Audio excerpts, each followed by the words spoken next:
Hey everybody, it's Gary from Living in Toronto. And if you want to know what it's like to live, work, sleep, eat, and play in Toronto, you're going to want to hit the subscribe button and you're going to want to hit the bell. That way you're notified of all videos in the future. You know, I receive every week dozens of phone calls, text messages, emails from people wanting to move to Toronto. And I absolutely love it. So get in touch, send a text, send an email. You can even send a pigeon care if you want. Whatever it is, I'm here. I've got your back. Now let's get to the 13 things that you gotta know if you're thinking about moving to Toronto. Number 1, weather. Toronto in the wintertime can be treacherous. It can be challenging. It can be a lot of things in the wintertime.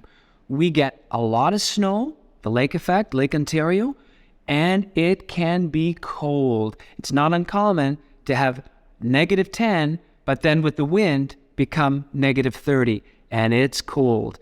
And if it snows, it's also not uncommon to get 20 centimeters tonight, and then if that isn't enough, we're going to get another 30 tomorrow night. It's cold, it's snowy, and you got to know that.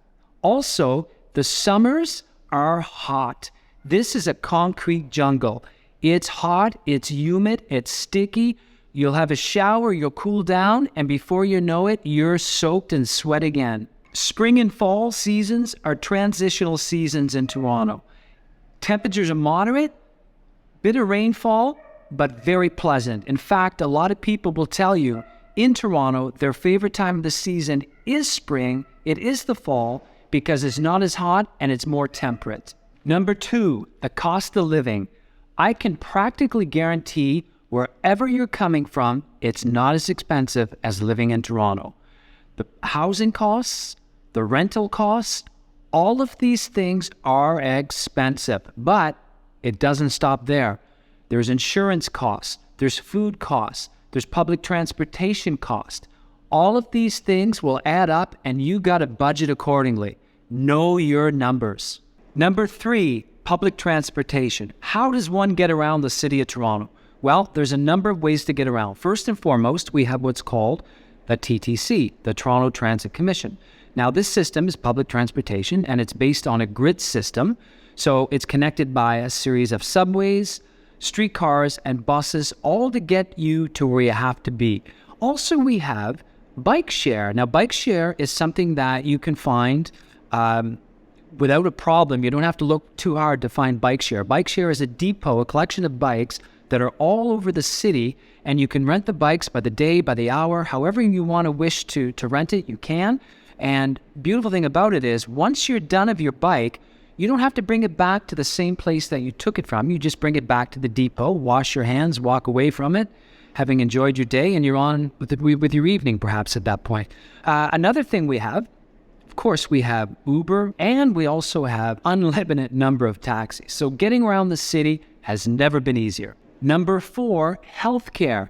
Now, Toronto being the capital city of the province of Ontario, we have what's called OHIP, Ontario Health Insurance Program. Now, you may qualify for this program, but first and foremost, make sure you call Service Ontario, visit their website for more information. You don't want to go without insurance, and you want to make sure that you're covered, and you want to make sure that you're eligible, and if you're eligible. Number 5, neighborhoods. Toronto has such a diverse collection of neighborhoods, each with its own character and charm, and depending on your lifestyle and budget, there's one just right for you. Number 6, employment. Let's face it, Toronto is the economic hub of Canada, and it's also a very important hub internationally. There's all kinds of opportunities in Toronto.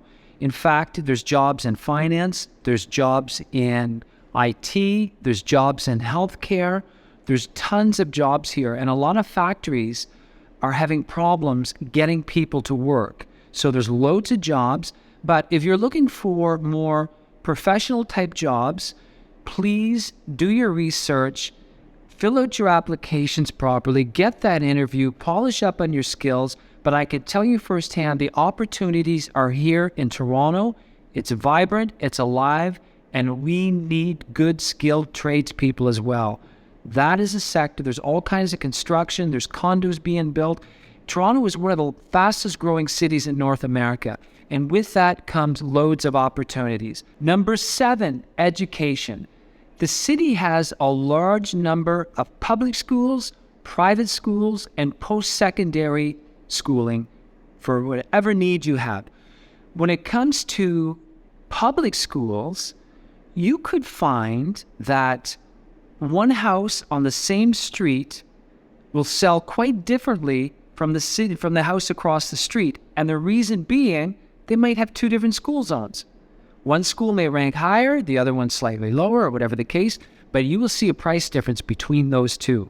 Now, whatever is important to you in terms of education, it's a very personal thing, but a lot of people are just like you. Education is important. And if it is important, you have to do your research for you, because a good school for you may not be a good school for me. It's very personal. Education is a very personal thing. But we do have top-notch public, top-notch private, top-notch post-secondary, and there's one right just for you. Number 8, multiculturalism. Now, I could say that Toronto is one of the most multicultural cities in the world, but I think that would be a lie, because I would rephrase that and say that without question, Toronto is the most multicultural city on the globe, without a question. In fact, more than 50% of people in Toronto are immigrants.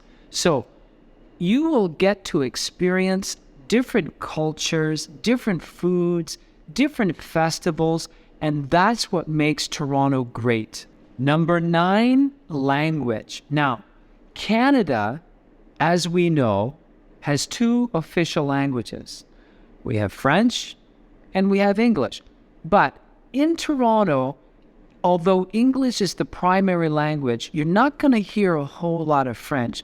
But what you will hear is any of at least 200 different languages that's spoken in the city, because, back to the previous point, we are so diverse, we are multicultural, and you're going to hear all kinds of languages you've never even heard before. Now, what's great about living in Toronto, here's just one more thing that's great about living in Toronto, is the fact that, let's say you want to learn a new language. Let's say you want to learn how to speak French, Italian, any language, Spanish. There's regions, there's sections of the city where you can go and you can find people and you can just strike up a conversation with them and practice your language. Those people will be only too happy. If you go down to Little Italy, you want to speak Italian, some little no-no, some little nona on the corner, they're going to be thrilled that you're trying to learn their language. This makes Toronto great. Number 10, be weather ready. What do I mean by that? Back to point number 1, Toronto's cold, and more particularly in the winter, it can get freezing. You have to buy proper jackets, proper hats, proper gloves. You need to have the right footwear, because Toronto, as I said in that point, it gets cold, it gets snowy, and you got to keep yourself warm. Therefore, you have to make the investment in some really, really good winter clothing if you're going to survive in this city. Number 11, taxes.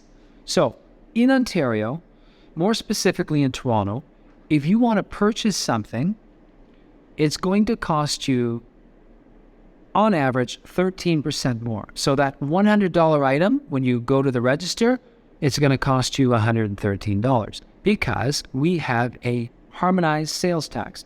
And that harmonized sales tax is a combination of federal tax and provincial tax. So that's why they call it the harmonized tax. But I can assure you there's no harmony whatsoever in it, because who wants to pay tax? But as Canadians, we've been known to pay our fair share of taxes. And the reason that is because we have such a small population in the grand scheme of things. It's like having a boutique condo Canada is a boutique condo. There's only 100 units in it versus a big tower with 500 units in it.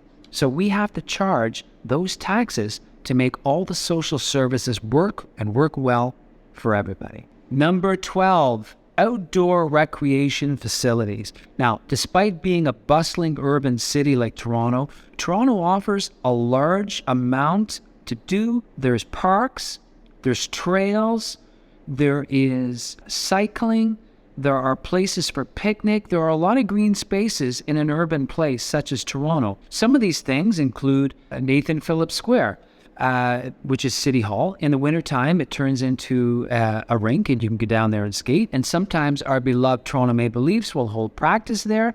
It's really quite beautiful. Also, there are over 60 outdoor arenas in the city where you can play a game of shinny. Now, anybody who doesn't know what shinny is basically you show up to the arena, the outdoor arena, and you end up playing hockey with people you don't even know. You just pick teams, you throw the sticks, and if your stick is on that side, or if your stick ends up on the other side, you play for that team. It's really fun. There's over 60 of these. Also, there's places like High Park. High Park has cherry blossoms. It's got a zoo. It's got a chess club. It's got tennis. It's got swimming pools. It's got trails. It's really spectacular. A lot of people go there, particularly when I mentioned about the cherry blossoms. You will get people from all over coming to see the cherry blossoms at High Park. Number 13, sports and culture. We are so fortunate to have in our city, we have the Royal Ontario Museum, we have the Art Gallery of Ontario, we have professional sports, Toronto Maple Leafs, we have Major League Baseball, your Toronto Blue Jays. We also have your Toronto Raptors, which of course is part of the NBA. We have the Toronto Argos, which is part of the CFL. But there's all kinds of galleries and shops. There's a large cultural scene here, theater. We are right up there with London and New York City. It's a very vibrant scene, and we are lucky to be part of that. There's always something to do in Toronto. There's always entertainment. In fact, the Rolling Stones, before they go on the road, Toronto used to be their home base. They would come to Toronto, they would rehearse, they would practice, and they would always base everything. They would open their shows from Toronto. It was a great warm-up for them, and they would return to Toronto at the end of the tour. But Toronto was home base to people like the Rolling Stones. So it's vibrant. Another fun fact that's sort of neither here nor there, it's right up the middle. When you're in Toronto, you never know who you're going to meet on the street. I can't tell you the number of celebrities over the years who I've passed by on the street, just in passing.